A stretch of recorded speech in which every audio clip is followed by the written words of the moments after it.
Well, at least that part's working. That's good. That image you have up there is just the most impressive image in Sardis. Isn't really particularly helpful to us. It kind of looks like archaeological remains. Remarkably good shape for how old it is.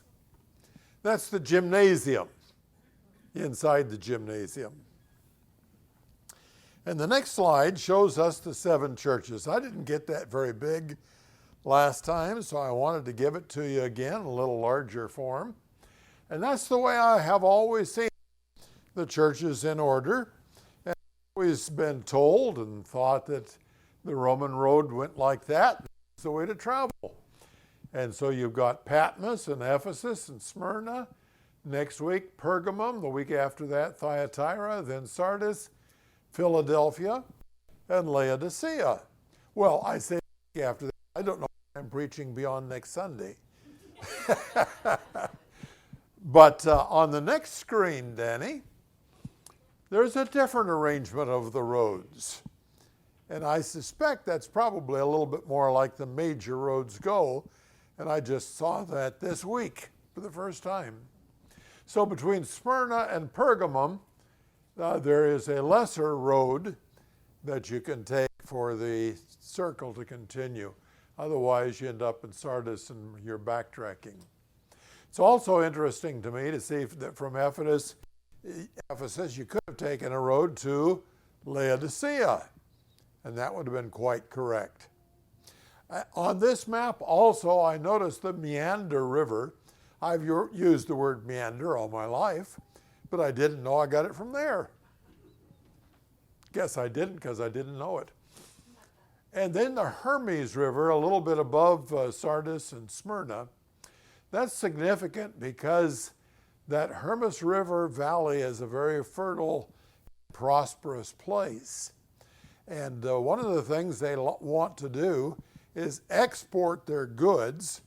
And to do that, to get to the ship, they come down to Smyrna. And you can see that there is an arm of the sea that comes in there. And that was one of the reasons for their prosperity in Smyrna. Talk about the town. It's about 35 miles north of Ephesus, and there's still a town there. It's called Izmir. Maybe they didn't like being called by a name that had such negative connotations. And the current population there is over 4 million people, compared to Ephesus last week, where there's now practically nobody. And there's also a Christian church there. I find that particularly interesting. Not many places of these 7 churches, I'm not sure if there are any others, where there's still a church. The word Smyrna means bitter. And in the Old Testament, myrrh is translated by this term. And myrrh is significant for its use in embalming. It's one of the chemicals that they use in embalming, and this is the name of the city. It's a beautiful and prosperous city, not only because of the trade, but also because it was a rare thing. These days, ever so often, there's a planned community. And a city grows up, and they've planned it from scratch, all various features. But that wasn't very common back then. But the city of Smyrna was destroyed and left in ruins for 400 years. And then when they got ready to put it back into operation, they planned it. They planned out all the roadways and squared things off and made it just a beautiful city.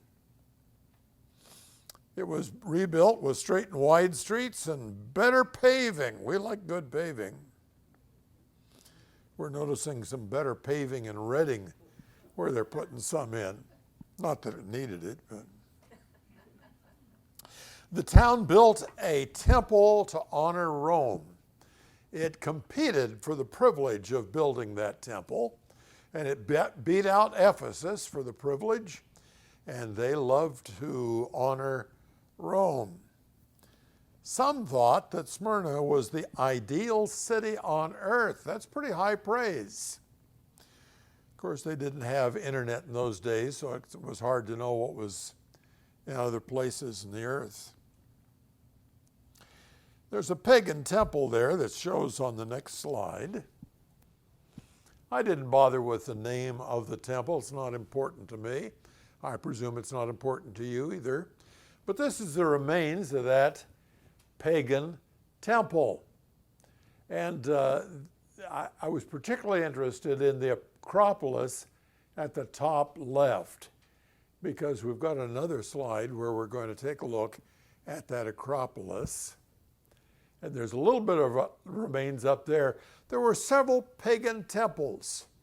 And you can imagine what an influence this was to have them all lined up above the city. They were very religious people.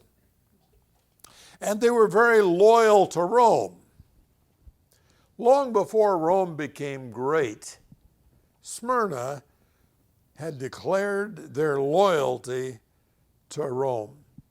And then when Rome fell upon hard times, Smyrna didn't waver. They continued loyal. One time when Roman soldiers were suffering in the cold and they didn't have enough clothes, the citizenry of Smyrna actually took off their own clothes and gave them to the Roman soldiers because of their loyalty. Incidentally, my source for that is William Barclay, and I had to say a word about that. I was having breakfast one time with a preacher, and he was able to find lots of historical background that I couldn't find. And since he and I had been in the same classes, I figured I had to know the sources that he knew, but I didn't. And he said his source was William Barclay. He says, follow him for his history. He's good at it. Don't follow his theology, because he's not good at it. But anyway, that's the source for that story about the Roman soldiers. And in AD 26, several cities competed to build a temple honoring Tiberius as a god. And Smyrna won. The next slide shows the tabernacle. No, the slide before that.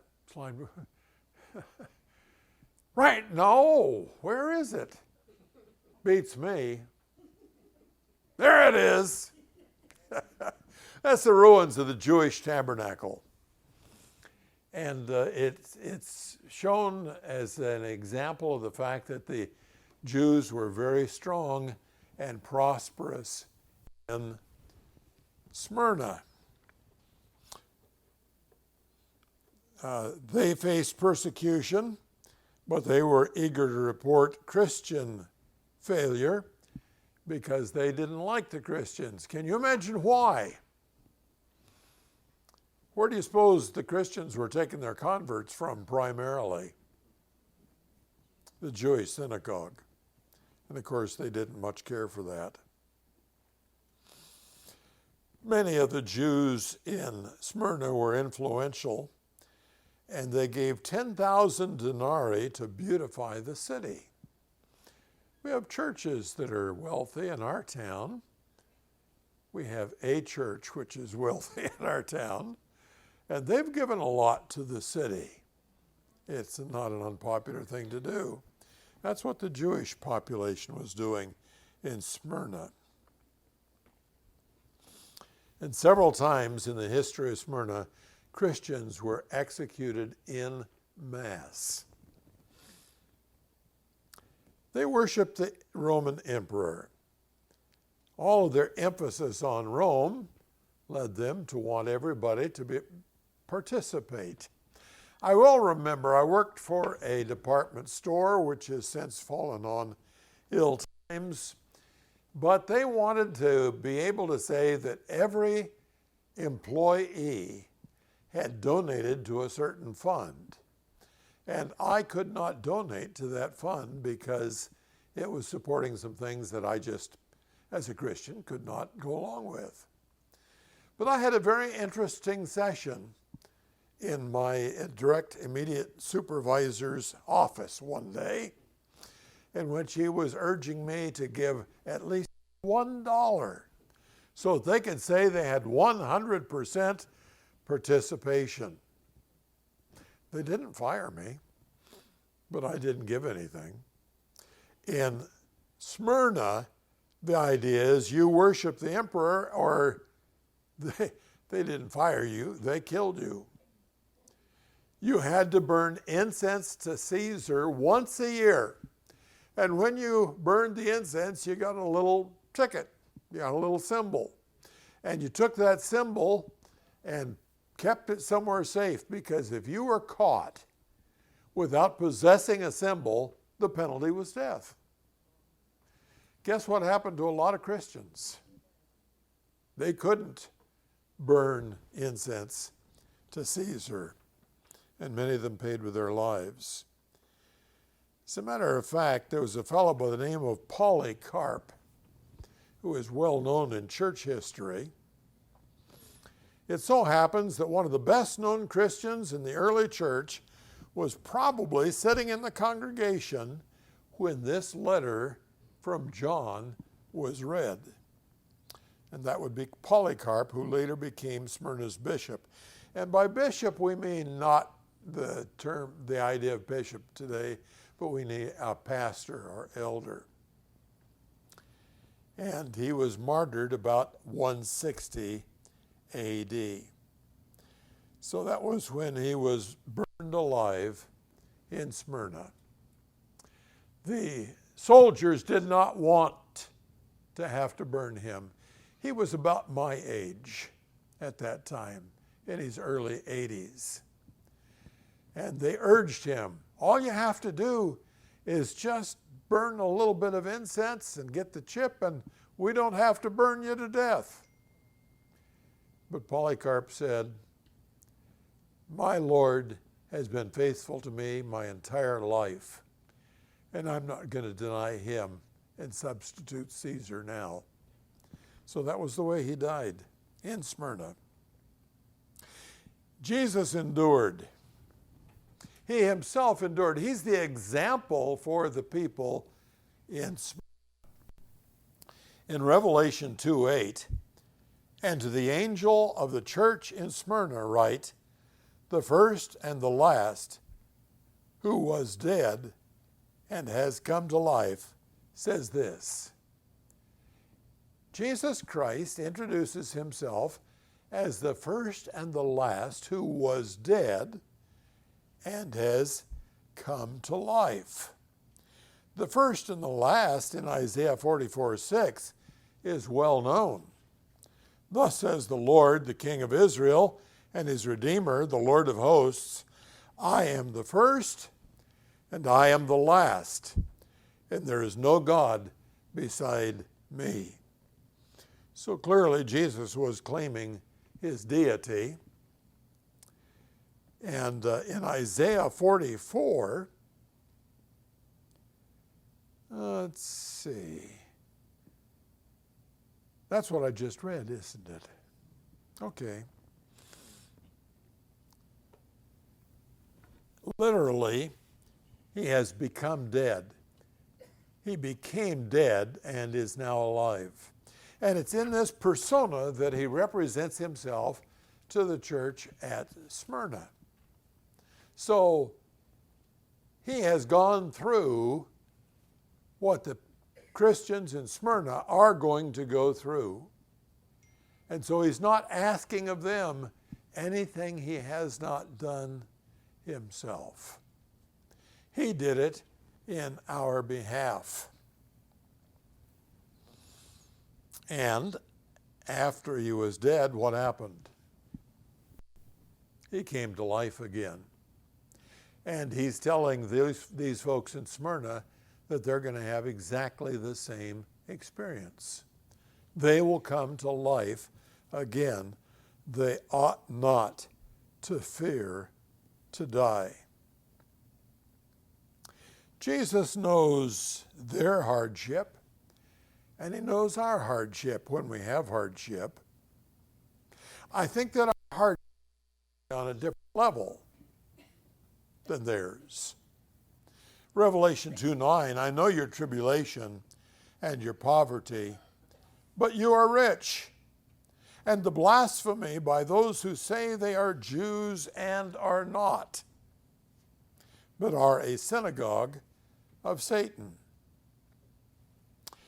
The word for poverty is not the severe word. They have a word for poverty, which means one who must work with his hands to satisfy his needs.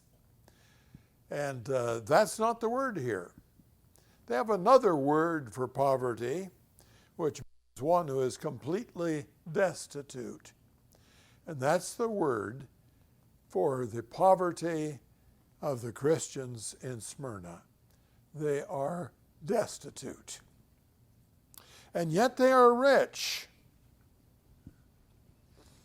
James 2:5 says, listen, my beloved brethren, did not God choose the poor of this world to be rich in faith and heirs of the kingdom which he promised to those who love him? God chose you to be rich in faith and heirs of the kingdom. And in 2 Corinthians 6:10, so sorrowful yet always rejoicing, as poor yet making many rich, as having nothing yet possessing all things. This is Paul's testimony. He's poor, but he makes many rich. Can you make many rich? Yeah, you can. All you have to do is share the gospel of Jesus Christ with them, and you can make them rich. How rich? Incomparably rich for all eternity. So, we saints are the richest people of all, and we have the potential to make others rich as well. But, of course, now they're poor. They're being persecuted by pagans.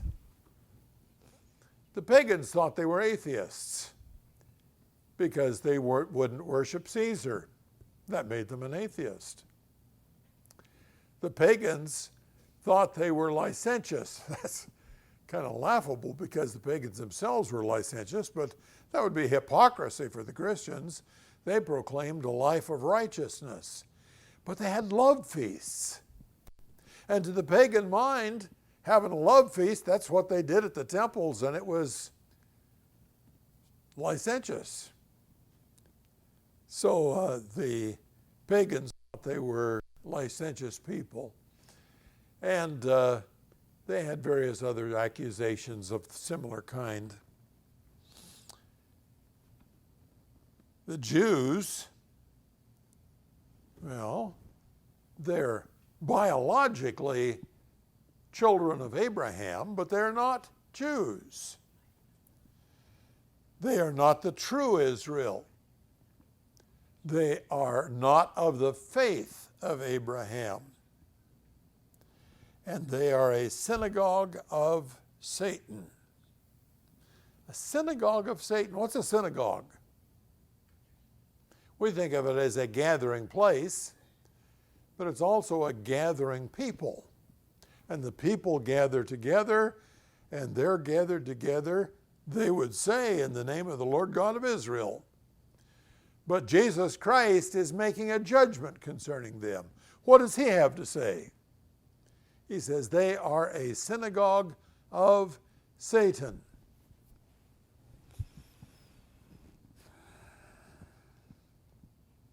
That's not even gentle, is it? I mean, that's pretty straightforward. And that's what Jesus Christ himself says. The New Bible Commentary comments, the name Satan means an accuser. And this group of Jews had approximated to his nature. They were like his nature. They were a synagogue of Satan. Satan is mentioned in 4 letters. It's interesting that they are 4 churches in order as you go through this list. They are numbers 2, 3, 4, and 5, and Satan's not mentioned in 1 or 6 and 7. I don't know what that means, but I find it curious. Satan is mentioned in Smyrna, as you know. We just saw that in Revelation 2:9, a synagogue of Satan. When we get to Pergamum, in Revelation 2:13, I know where you dwell, where Satan's throne is. And you hold fast my name and did not deny my faith, even in the days of Antipas my witness, my faithful one who was killed among you, where Satan dwells. So Satan lives at Pergamum. I want to suggest that's not his only residence. Those in Thyatira are praised for not knowing the deep things of Satan. Revelation 2:24, but I say to you, the rest who are in Thyatira, do not hold to this teaching, who have not known the deep things of Satan, as they call them. I place no other burden on you. So there were some deep things of Satan, but the Christians in the church there didn't know them. It's good not to know some things. And then in Philadelphia, the Jews in the synagogue of Satan will bow down at the feet of the church. 3:9, behold, I will cause those of the synagogue of Satan who say that they are Jews and are not, but lie. I will make them come and bow down at your feet and make them know that I have loved you. Now that's a remarkable thing. Do you remember when the people of Israel under Joshua were conquering Israel? And there were a number of the kings that were captured together and put into a cave. And after the long day, the day that just kept going and going and going, they came back to that cave and they took away the stones from the entrance and brought them out. And what did Joshua and his captains do? He had his captains put their foot on the neck of the kings and slew them after that. Well, Jesus is going to do something like that. He's going to have people who say they're Jews and are not come and bow down before the Christians. One of the things coming in the future. It's remarkable that Jesus does not criticize anything in the church at Smyrna. Usually you come upon it says, I have this against you as you're going through these. But in Smyrna, he doesn't say that. Evidently, suffering had kept him right. Revelation 2:10, do not fear what you are about to suffer. Behold, the devil is about to cast some of you into prison, so that you will be tested, and you will have tribulation for 10 days. Be faithful until death, and I will give you the crown of life. Jesus knows what's coming. Who is going to be responsible for it? It'll be Satan. The devil ought to cast some of you into prison. Takes my mind back to the book of Job. And Satan was there wanting to headway against Job with God. And it sounds like there might have been something like that with reference to the folks in Smyrna. Maybe there was another meeting like that between God and Satan. And in any case, Satan was going to cast some of them into prison. He says, do not fear. Actually, literally, do not fear what you're about to suffer. Stop being afraid. You are afraid, but stop it.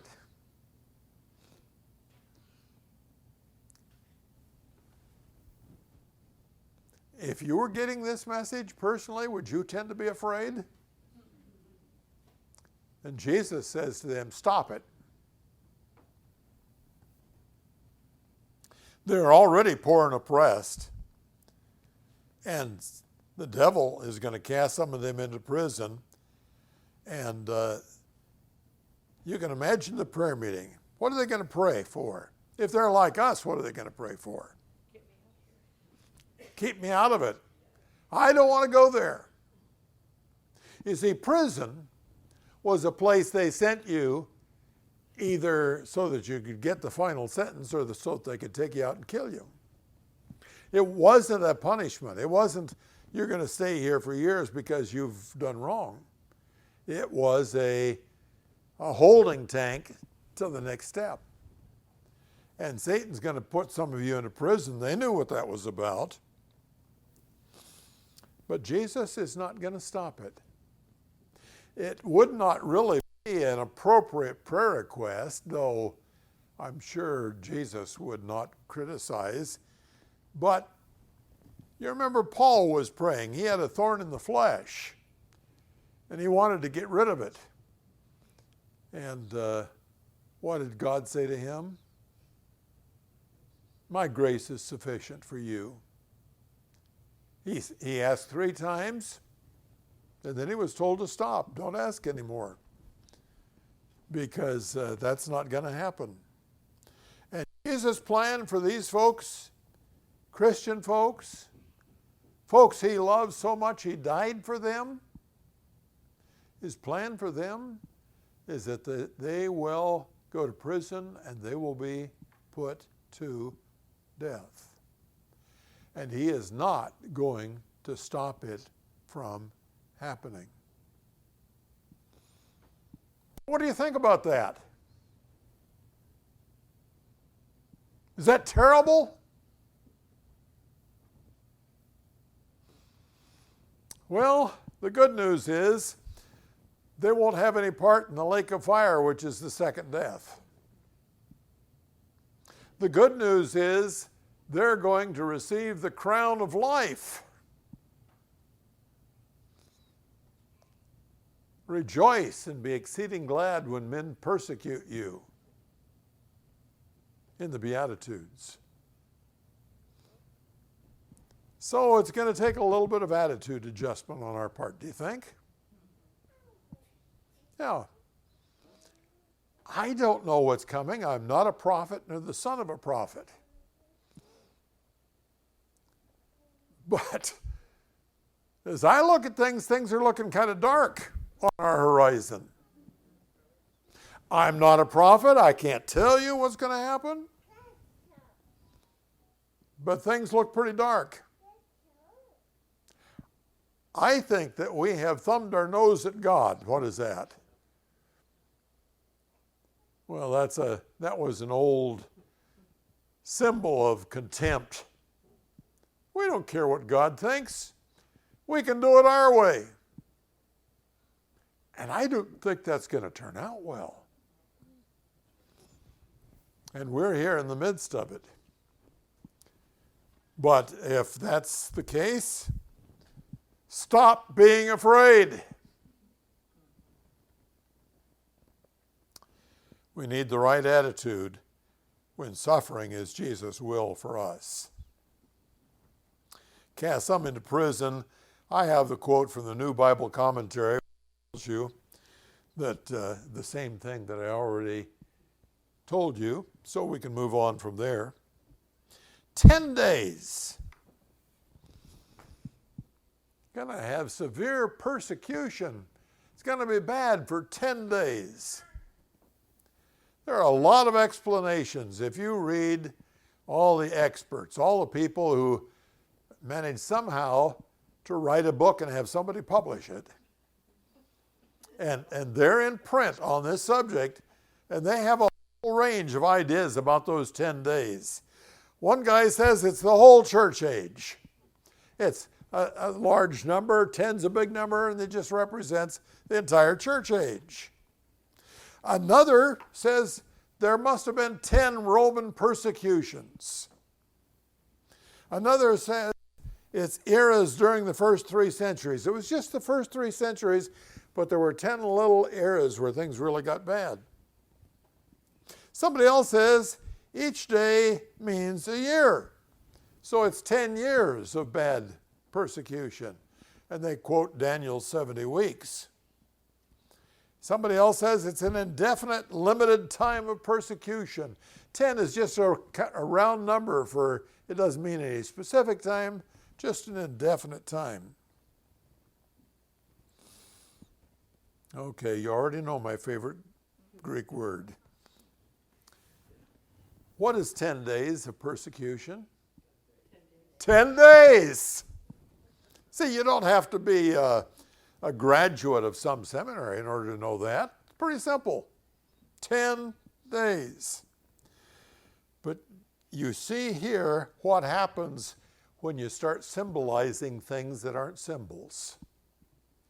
When you decide that you've got to come up with a symbolic meaning of 10 days, then everybody gets to make their own symbol. And the result is nobody knows what it means.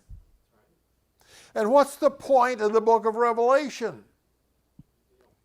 We're supposed to hear and we're supposed to heed. How can you heed what you don't know? But if you take it literally, guess what? You do know. It makes sense. And you can heed. What can they heed about this? Stop worrying. It's going to happen. You're going to be in glory. Praise the Lord. That brings up in my mind, and we don't have any historical record of those 10 days. We can't tell you any more about it. Do I know there were 10 days? How about that? Let's take that one. If I don't have any record in history, but Jesus Christ sent a message saying they were going to have 10 days of severe persecution, what do I know? The highest authority is the word of Jesus Christ. And if there was some historian who said there never was such a thing, I would take the word of Jesus Christ. Absolutely. I've got an eyewitness to the creation of the world. Whose word do I take? I take the word of the eyewitness, Jesus Christ. Why do Christians suffer?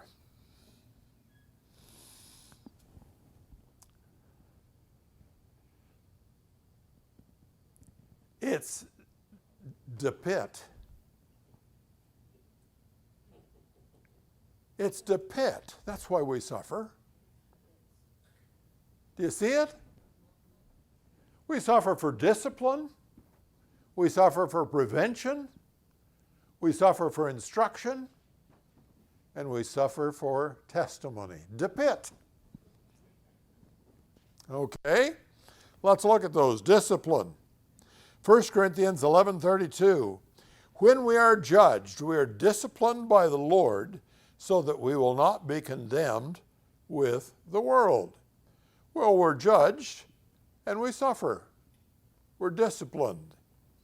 And we have an advantage. We're not going to be condemned along with the world. Hebrews 12:3-13. I'm getting along in time here, and I think I'm not going to read all that to you. You can go back and read it yourself on your own leisure. But the idea is that whom the Lord loves, he disciplines. Suffer for discipline. Depit has a P after the D. We suffer for prevention, 2 Corinthians 12:7. Because of the surpassing greatness of the revelations, for this reason, to keep me from exalting myself, there was given me a thorn in the flesh, a messenger of Satan to torment me, to keep me from exalting myself. It says there twice, so I think we get the point, right? To keep me from, what's it for? It's for preventing. It's preventing him from exalting himself. He needs some help. So God gave him some help. A thorn in the flesh. He suffered for prevention. We suffer for instruction. DPI, for instruction. Romans 5:3-5. And not only this, but we also exult in our tribulations, knowing that tribulation brings about perseverance, and perseverance, proven character, and so on through there. We are being instructed in how to develop our lives properly. And in Hebrews 5:8, although he was a son, he learned obedience from the things which he suffered. Who was this?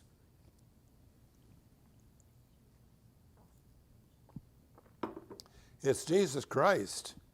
Jesus Christ suffered for instruction. It's a remarkable passage. And the fourth reason Christians suffer is for testimony. And here we have the example of Saul just at the time that he is being converted. I will show him how much he must suffer for my name's sake. Why did Paul, have to suffer for Jesus' name's sake?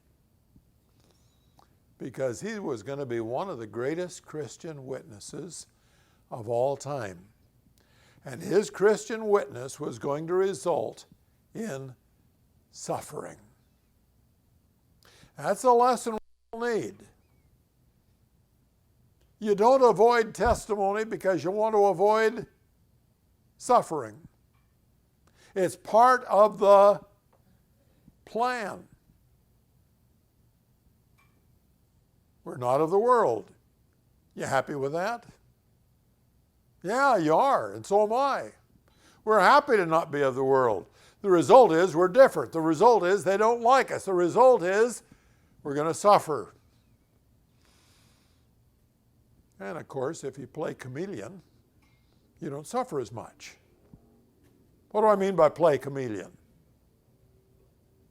You pretend like you're just like the rest of them. You turn and disguise yourself just like the world. Oh, yeah, I'm just one of the crowd. And you can avoid suffering that way. Am I recommending that? You know better than that, don't you? Revelation 2:10. Be faithful until death, and I will give you the crown of life. Martyrs prepare to being consigned to the second death. You're going to die prematurely, maybe sometime in a near 10 days. Not nearly as bad as being consigned to the second death. If you are faithful unto death, Jesus says, I will give you the crown of life. Word pictures in the New Testament comments here. James, the brother of John, Paul, and Peter had all suffered martyrdom at this point.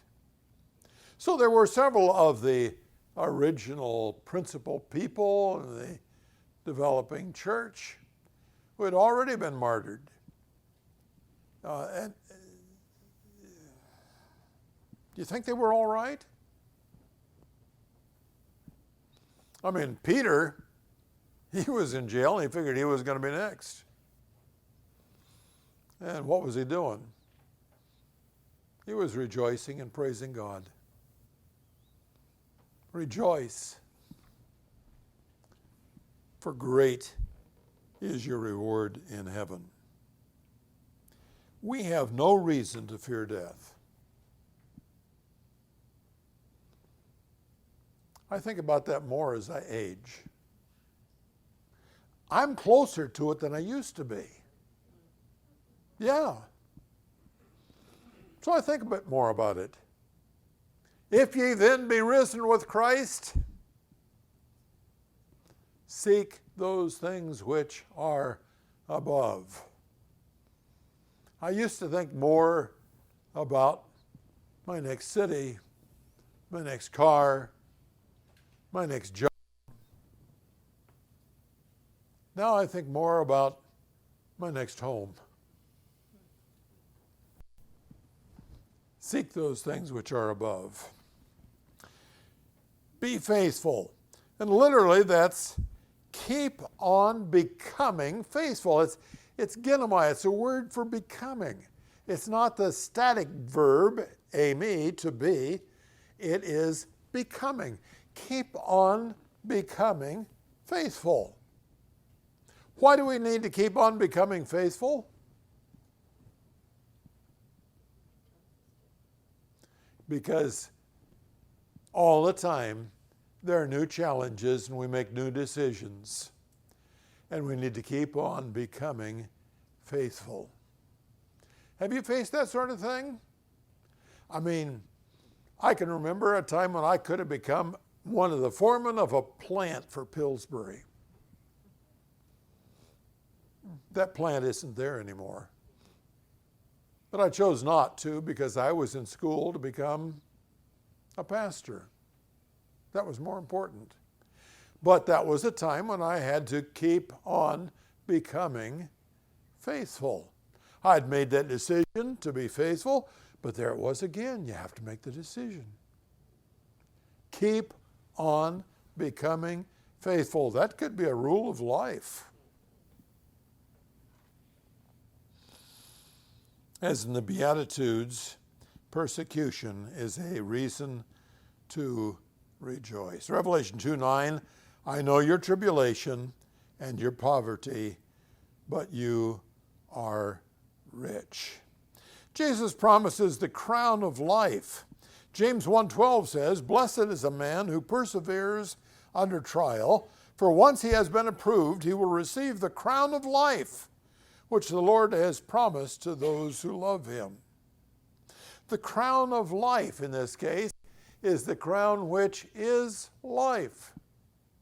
The crown is life.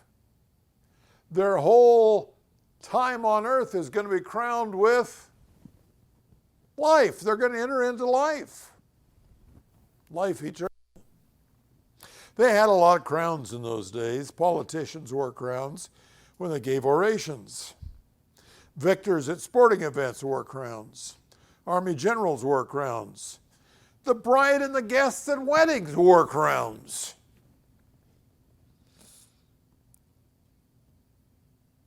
Is gray hair a crown? A lot of people are trying to avoid it. Grandchildren are a crown. And interestingly enough, there was a coin of Smyrna. Do we have a coin? One more, Danny. There it is. A coin of Smyrna. Heads is a fellow with a crown on his head, and tails is, yeah, that's a crown too. That was the common form of a crown, a wreath. And in Smyrna, a coin had the crown. And to these Christians in Smyrna, Jesus promises a crown of life. Only those who love Jesus are going to wear the sign of victory, eternal life. We'll wear the crown by God's grace. Revelation 2:11, he who overcomes will not be hurt by the second death. Double negative. In English, what happens with a double negative? Some of you know. It reverts right back to a positive. In Greek, what happens with a double negative? It gets stronger and stronger. And so in this case, several translations translate will never be hurt. And several others translate, will in no way be harmed. They're trying to express the strength of the double negative. And it's just an absolute statement of the person who overcomes will not be hurt by the second death. You see, there are only those who are born again by faith in Jesus Christ. They're the overcomers. And the only other group is the people who were hurt by the second death. And that second death is kind of long. And those that overcome, those that are faithful to Jesus Christ, will not be overcome by the second death. Well, some observations. One church that Jesus chose to feature, and he could have selected other churches, but he selected this one, suffered more severe persecution than the rest. Jesus expects us to stop fearing if this is his will for our lives. We suffer for good reasons. The pit. Satan is our real enemy. And brief suffering is a prelude to what? Eternal riches. Are you done? Me too.